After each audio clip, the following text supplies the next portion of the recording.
My son was crying, not whining, not throwing a tantrum, he was shivering.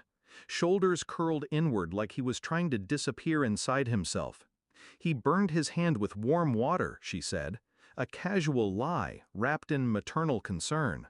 I looked at her, no tears in her eyes, just inconvenience. We drove to the hospital in silence. He clutched my sleeve the whole ride. I kept my hands on the wheel, white-knuckled. The doctor peeled the bandage back and looked at me, not her, me. "This wasn't an accident," he said, voice low, eyes sharp. "This was held. Deliberate." The room stopped breathing. I nodded, tight, controlled. Something in me split. Not loudly, just clean.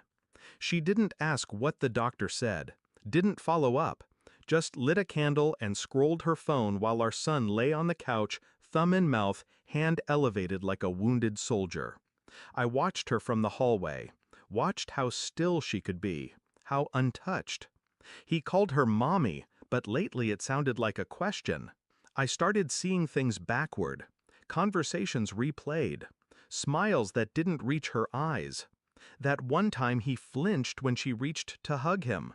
The bottle of sleeping pills I'd found under the sink, not hers. She never wanted children. She said she changed her mind. Maybe she meant temporarily. I didn't accuse. I observed. Every lie has a rhythm. Hers pulsed steady. She left her phone on the nightstand sometimes.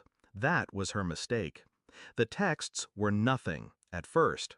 Then one from a contact saved as Laura. "He's getting in the way." Another, "He asked where the bruise came from. I said he fell." He didn't believe me. I copied them, quietly, unblinking. I checked cameras, the baby monitor logs, the motion detector records. Patterns formed. She was always in the room. When the crying started, when the silence dragged too long, our son stopped asking for her at night, started sleeping in my bed, woke up screaming less. Still, I didn't confront. She needed to feel safe. The more secure she felt, the more careless she became. The monster always smiles before it feeds. I met with a pediatric psychologist, then a lawyer, then a detective. The report was clinical, but it bled. Burn marks inconsistent with warm water, finger-shaped bruises, neglect indicators. They asked if I wanted to press charges. I said not yet. Not before she knew that I knew, and not before I made her feel what he felt. Powerless. That night I left the envelope on the kitchen table, sat across from her, watched her read. No words. Not one. Her hand trembled halfway through. She looked at me like I was someone else. I was. I had to be. "Why didn't you say anything sooner?" she whispered. I smiled, just a little. "Because I was giving you time to tell the truth." She didn't. She never would. I took him with me the next morning. Didn't tell her where we were going. Court, hospital, CPS, all lined up like dominoes. The lawyer called her that afternoon. She screamed through the phone. Threats, pleas, denial. Said I was ruining her life. I didn't reply.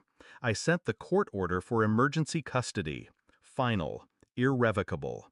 That night she came to the house, pounded on the door. He hid behind me, tugged my hand. "I don't want to go with her." "You don't have to." I opened the door. She tried to push past me. I held the frame. Calm, cold. "There's nothing left for you here," I said. Not even sympathy. She saw the deadness in my eyes and backed away. She doesn't call anymore.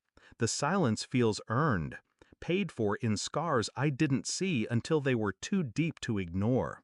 He laughs more now, sleeps through the night, draws with both hands again. Sometimes he still asks why she did it. I never give him an answer, because some truths shouldn't pass from parent to child. Some rot ends with me. But I'll never forget. Warm water doesn't burn skin, it burns trust, and that kind of burn never heals.